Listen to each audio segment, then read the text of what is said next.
The sun dipped low behind the tall glass building, where the CEO's private parking lot gleamed with exotic cars lined up like trophies. Among them sat the bright orange McLaren, hood popped open, a symbol of money and speed and power. A group of suited men laughed and talked near it, their voices bouncing off the concrete walls. Standing at the edge of the lot was a girl in oil-stained coveralls, her hands tucked into her pockets, her hair tied back messily.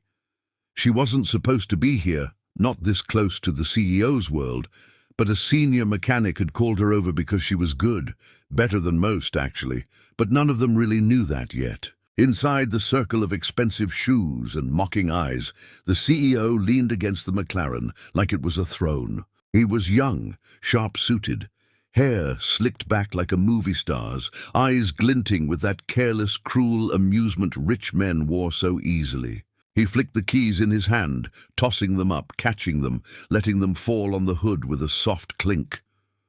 His friends chuckled behind him, watching the girl who shifted her weight nervously but didn't drop her gaze. That alone annoyed him a little. She should have looked away. Instead, she met his eyes like she was waiting for something real. "So, you're the miracle worker, huh?" the CEO said, pushing himself off the car, stepping closer. The girl didn't answer right away. She just nodded once, polite, quiet. She looked young, maybe early 20s, maybe less. Her name tag said Lena. He smirked. Lena. Nobody important ever had a name like that. He liked the sound of it, small, ordinary, forgettable. He gestured dramatically at the open engine bay. "It's dead," he said like it was a joke, because to him it was. "Engine trouble, won't start. I already had 3 of my guys look at it. They said it needs to be towed. Cost me, what, $2,000 just for them to stand here and shrug." He laughed. His friends laughed with him, some sipping fancy coffee in branded cups. Lena didn't laugh. She just stepped closer to the car, peered in like the laughter was just wind passing by her ears. The CEO looked her up and down, the way someone might look at a stray animal that wandered into a mansion. "Tell you what," he said suddenly, turning to his audience for effect. "How about this? If you can fix it right now, I'll double your pay for the month. No, make it triple. How's that? Sound fair?"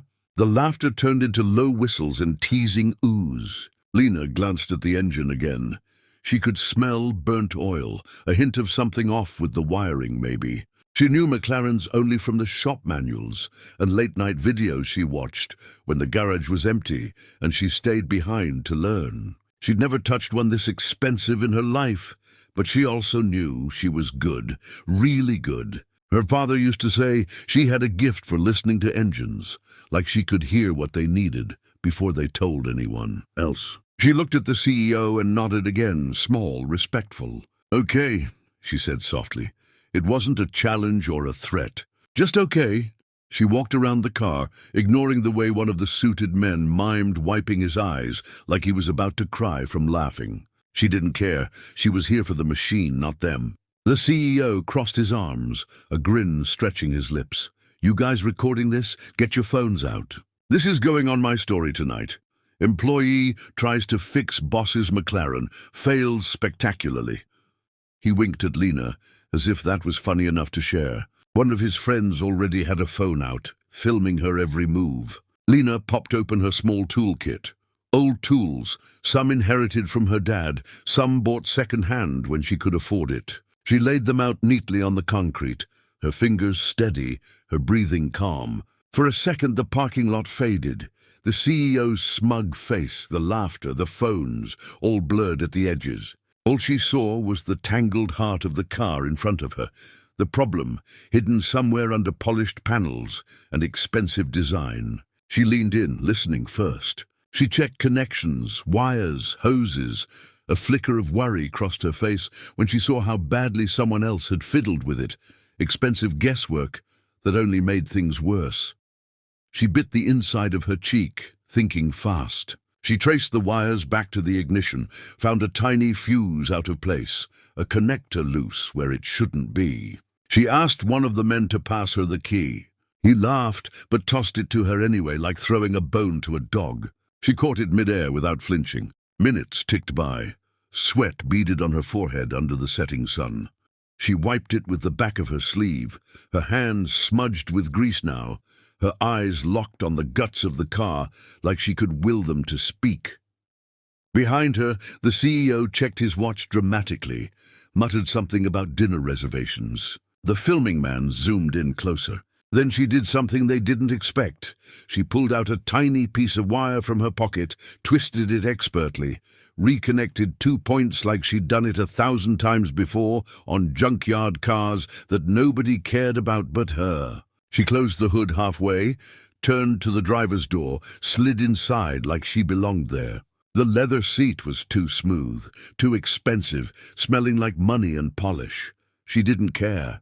She put the key in, took a breath. The CEO leaned down, tapping the roof like he was knocking on a coffin. "You ready, genius?" he teased. His friends laughed again. Someone bet $20 it wouldn't even click. Lena didn't answer. She just turned the key. A low rumble answered her. Then a sharp growl, the unmistakable roar of the McLaren's V8 catching its breath again after being silenced too long. The parking lot echoed with the sound, raw, alive, powerful. The CEO's smile froze on his lips. The man with the phone cursed. Under his breath, fumbling to get a better shot. For a heartbeat, nobody said anything. The girl sat behind the wheel, a ghost of a smile tugging at her lips. She turned it off, stepped out, handed the keys back without a word. The CEO stared at her, keys cold in his hand now. He opened his mouth, but the words didn't come out right away. His friends looked at each other, then at Lena, then back at the car that now purred like nothing had ever been wrong. The joke wasn't so funny anymore. And Lena just stood there, wiping her hands on her coveralls, eyes calm, waiting for him to remember his own promise. For a few seconds, the parking lot stayed silent, except for the ticking of the McLaren's cooling engine. The CEO looked at Lena like he couldn't decide if he should laugh or get angry. His friends exchanged awkward glances, shifting on their expensive shoes, shoving their phones back into their pockets, now that the punchline of the video had turned into something else entirely. Lena didn't move, didn't fidget under the weight of their surprise. She just stood there, wiping a smear of oil from her cheek with the back of her hand. The CEO cleared his throat like he was snapping himself out of a daze. He forced a crooked smile back onto his face and flicked the car key up, catching it once, twice, trying to look unfazed. "Well," he said, voice dripping fake amusement, "looks like you got lucky." One of his friends chuckled half-heartedly, but no one else dared to join in.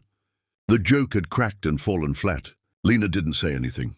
She didn't need to. The hum of the engine had spoken for her. She reached down to pack up her tools, fitting each piece back into its slot like it was something sacred.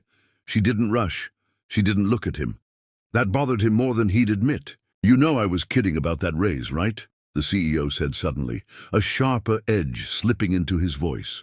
He glanced around at his friends, as if hoping one of them would back him up, laugh with him, turn the moment back into something he could control. But no one spoke. A few pretended to check their phones. One looked away, embarrassed for him more than for her. Lena paused, her hands resting on the rusty metal lid of her toolbox. She looked up at him then, steady, unblinking. There was no anger in her eyes, no pleading, just that quiet patience that made him feel like she could see right through the layers of tailored fabric and empty words he wrapped himself in every day. "I did what you asked," she said, voice so soft it made him lean forward to catch it. "You promised." He clicked his tongue, his smile brittle.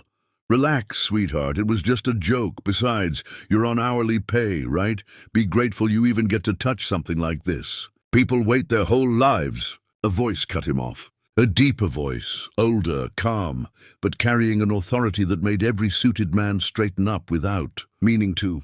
"Is there a problem here?" Heads turned. The older man was dressed simply, slacks and a dark blazer, no flashy watch, no arrogant grin. He stepped out from the building's glass door that led to the executive floor. Lena recognized him immediately. Mr. Harrow, the company's actual owner, the man who let the young CEO run day-to-day things while he stayed in the shadows, picking his battles, watching from corners most people forgot. The CEO's confident posture slipped for a moment, but he quickly forced a smile. Mr. Harrow, no problem at all. Just having a bit of fun with the team, you know. He gestured at Lena like she was part of the furniture. Mr. Harrow's eyes flicked to the McLaren, then to Lena's oil-smeared face, then back to the CEO's smug grin. He didn't smile. Fun? He asked mildly. I heard the engine start from upstairs. That car's been dead for weeks. You told me you'd tow it next week. The CEO's jaw worked, his smile straining. Yes, well, this girl, she gave it a try. Lucky break, I suppose. Mr. Harrow stepped closer to Lena, ignoring the CEO now. What's your name? Lena, sir. Good work, Lena. He looked at the CEO again, who now looked like he wanted to sink into the polished concrete. She fixed something your certified team couldn't. I assume you're paying her accordingly? The CEO opened his mouth, closed it, then forced a laugh that didn't fool anyone. Of course, sir. I said I'd triple her pay this month if she did it. Just a bit of motivation, you know. Mr. Harrow's eyebrow twitched, the only sign he'd caught the lie. He turned to Lena again. Go see HR tomorrow morning. Tell them I said to adjust your pay. Triple it. For 3 months, not 1. And you'll be moved off general maintenance. From now on, you'll work with the performance fleet directly. Lena blinked, her breath catching for just a moment. She hadn't expected that. She started to say thank you, but the words tangled in her throat, so she just nodded, her eyes shining in the harsh parking lot lights. The CEO's friends stepped back, pretending to check messages, suddenly very interested in being anywhere but near him. He tried to stammer something about how generous he was to spot her talent, but Mr. Harrow didn't bother listening. He was already walking back toward the door. He paused only once to look back at Lena. Good instincts, he said. Keep using them. Lena clutched her toolbox, feeling its weight like an anchor and a promise at the same time. She glanced at the McLaren, still humming softly, as if proud of her too. The CEO stood frozen, hands shoved into his pockets, his face pale under the perfect hair and designer suit. He watched her like she'd stolen something from him, his joke, his moment of power, the neat order where people like her stayed invisible.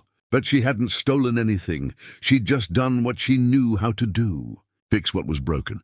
And for once, everyone had seen it. She turned to leave, each step feeling different than the one she'd taken when she first walked into the lot, small and unnoticed. Now, people watched her for a different reason, some with respect, some with envy, but they watched her all the same. She didn't look back at the CEO. She didn't need to. The engine's roar still echoed in her chest. She stepped into the elevator, pressing the button for the basement where she'd left her old scooter, the same one she'd patched together 100 times. Maybe now she could afford to fix it properly. Maybe she'd get a real car next year. Maybe she'd send her brother to college instead of watching him skip shifts at the grocery store. When the elevator doors slid shut, she allowed herself one small smile. Just for her, not for the cameras, not for the suits. Just for the girl who'd stood her ground, fixed the unfixable, and made a joke turn into something no one would forget.